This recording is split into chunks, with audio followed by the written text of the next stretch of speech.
The first time I caught my fiancé lying, I convinced myself it was nothing. The second time, I blamed stress.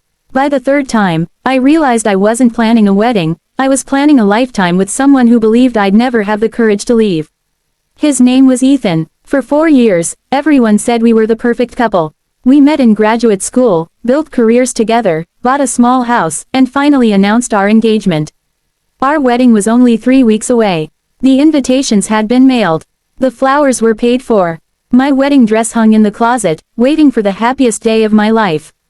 Or so I thought. One Friday evening Ethan said he had to work late with a client.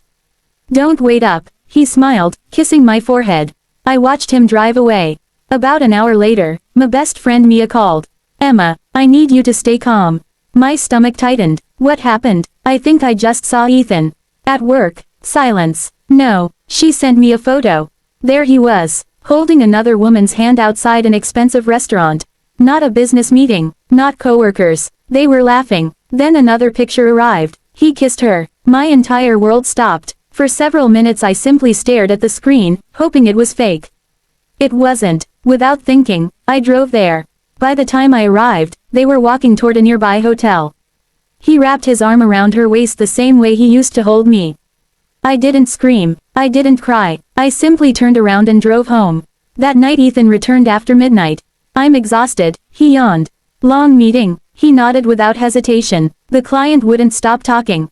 He looked directly into my eyes. And lied. I smiled. "You should get some sleep." He never suspected I knew. The next morning I quietly began planning my exit. Not revenge. Freedom. Over the next 2 weeks I gathered everything. Bank statements, house documents, receipts, screenshots, even messages proving he'd secretly spent thousands from our joint wedding account on expensive gifts for his girlfriend. The biggest surprise came when I met her. Her name was Chloe. She had absolutely no idea Ethan was engaged. When I contacted her, she apologized before I even finished speaking. "I swear," he told me he was single. I believed her. She showed me months of messages, promises, future vacation plans, talk about moving in together. He had been living 2 completely different lives. Instead of becoming enemies, Chloe and I became allies. We decided Ethan deserved the truth. In front of everyone, the wedding day arrived. Guests filled the beautiful garden. My parents smiled proudly. Ethan stood at the altar looking confident. As if nothing could possibly go wrong. He winked at me, probably believing I'd never leave. The music began. Everyone stood. I walked down the aisle in my white dress. My heart pounded, but not from fear. From certainty. When I reached the altar, the officiant smiled. "We are gathered here today." Then I gently raised my hand. "Before we continue, I'd like to say something." The guests looked surprised. Ethan whispered, "What are you doing?" I smiled sweetly, telling the truth. A projector behind the ceremony screen suddenly turned on.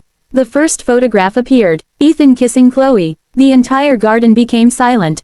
Second picture. Third picture. Hotel receipts. Messages. Bank transfers. Lies. Every excuse. Every betrayal. Gasps echoed across the audience. Ethan's face turned completely white. "What is this?" he shouted. "The truth." He grabbed my arm. "This isn't what it looks like." Chloe stepped forward from the crowd. "It looks exactly like cheating." He froze. She folded her arms. "You told me she was your crazy ex." Then she pointed toward me. "I had no idea she was your fiancé." His parents stared at him in disbelief. His mother covered her mouth. His father slowly shook his head. Ethan tried every excuse. "I made a mistake. It meant nothing. I still love you." I looked at him calmly. "No, you loved having 2 women." The officiant quietly stepped aside. The wedding coordinator looked completely confused. Guests whispered to one another. Some were recording everything. I took a deep breath. This wedding won't continue. Ethan stepped closer. "Emma, please, I forgive you." I smiled sadly. "I never asked for your forgiveness." Then I reached into my bouquet and removed the engagement ring. I placed it gently into his hand. "The woman standing here today isn't the same one who accepted this ring." He stared at it silently. "I finally know my worth." I turned toward our families. "I'm sorry you traveled so far. But I'd rather disappoint everyone today than spend the rest of my life disappointing myself." No one argued. Instead, people began clapping. Quietly at first, then louder. My father walked over and hugged me tightly. "I'm proud of you." My mother wiped away tears. "You chose yourself." Even Ethan's grandmother stood. She looked directly at him. "You lost a remarkable woman." Then she walked over and embraced me. "I hope one day you find someone who deserves your heart." I nearly cried. Instead of wasting the reception, my parents insisted everyone stay. "The food is paid for," Dad laughed. "So let's celebrate honesty instead." The atmosphere slowly changed. People danced. Children laughed. Friends surrounded me with love. It no longer felt like a failed wedding. It felt like the first day of a brand new life. 6 months later I sold my share of the house. Started my own interior design business. Moved into a cozy apartment overlooking the river. For the first time in years, I slept peacefully. One afternoon I received a message from Ethan. "I miss you every day. I made the biggest mistake of my life. I'll never forgive myself." I looked at the screen. Then quietly deleted the message. Some apologies arrived too late. A year later I met Daniel while volunteering at an animal shelter. He wasn't flashy. He wasn't perfect. But he was honest. When he said he'd call, he called. When he made a promise, he kept it. Trust wasn't something he talked about. It was something he lived every single day. 2 years later, on a quiet autumn afternoon, he proposed beneath a tree covered in golden leaves. There were no expensive fireworks. No dramatic speeches.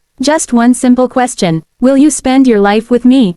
This time, I answered without fear. Because love isn't about grand gestures or beautiful weddings. It's about respect when no one is watching.